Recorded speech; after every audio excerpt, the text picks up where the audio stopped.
Kodungallur merchants association 70 വയസ്സ് പൂർത്തീകരിച്ച മുതിർന്ന വ്യാപാരികൾക്കുള്ള മൂന്നാം ഘട്ട പെൻഷൻ വിതരണം ചെയ്തു. കേരള വ്യാപാരി വ്യവസായി ഏകോപന സമിതി ജില്ലാ general secretary NR Vinod Kumar pension വിതരണം ഉദ്ഘാടനം ചെയ്തു. ദൈവത്തെ പൂജിക്കാൻ എല്ലാ മതത്തിലുമുണ്ട്. സർവ്വമതത്തിന്റെയും അടിസ്ഥാനപരമായിട്ടുള്ള കാര്യം സ്വയം പൂജിച്ചതിന് ശേഷം മാത്രമേ ദൈവത്തെ പൂജിക്കാൻ കഴിയൂ. എന്താ സ്വയം പൂജിക്കുക? നമ്മളെ സ്വന്തം കാര്യം കറക്റ്റ് ചെയ്യുക എന്നുള്ളതാണ്, അല്ലേ? അപ്പോ വ്യാപാരികളുടെ കാര്യം നിങ്ങളൊന്ന് ആലോചിച്ചു.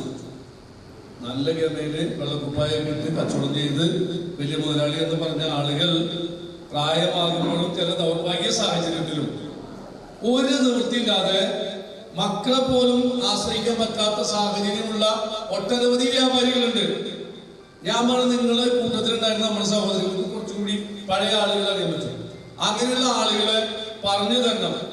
വിനോദൻ നമ്മുടെ പഴയ വ്യാപാരിയാണ്, ഇത്തിരി പ്രയാസമുണ്ട്, ആളെ പോയി ഒന്ന് നോക്കണം, അല്ലേ? സത്യശീല അങ്ങനെയല്ലേ പറയണ്ടേ എന്ന് പറഞ്ഞാൽ ഞാൻ നമ്മുടെ കുട്ടികളോട് പറയും, എല്ലാവരോടും എത്തിയിട്ടില്ല, മക്കളെ പോയി നോക്കാൻ പറഞ്ഞിട്ടുണ്ടെങ്കിൽ പോയി നോക്കല് മാത്രമല്ല, നോക്കിയ സല്യൂട്ട് അടിച്ചു പോലില്ല, അവിടെയുള്ള പ്രയാസം മുഴുവൻ തീർത്തിട്ടുണ്ട് പോലെ. പറ്റുമോ? നമുക്ക് പരിപൂർണ്ണമായിട്ട് പറ്റുന്ന ചോദ്യം ഇതാ, പറ്റുമല്ല? പറ്റുമോ? ഓർമ്മ പറയും, പറ്റുമോ? അപ്പൊ എന്ത് വേണം? എന്റെ പൊന്നു ചേട്ടന്മാര് ഈ ബോക്സ് വെക്കുന്നതിന്റെ ഒരു guidance. Association general secretary TK Shaji അധ്യക്ഷത വഹിച്ചു. ട്രഷറർ KJ ശ്രീജിത്ത് സ്വാഗതവും, vice president PK Sathyaseelan, secretary MS Saju, PRO Rajeevan Pillai, coordinator PR Babu, വനിതാ wing secretary Suprabha Unnikrishnan, youth wing secretary Prasanth എന്നിവരും സംസാരിച്ചു.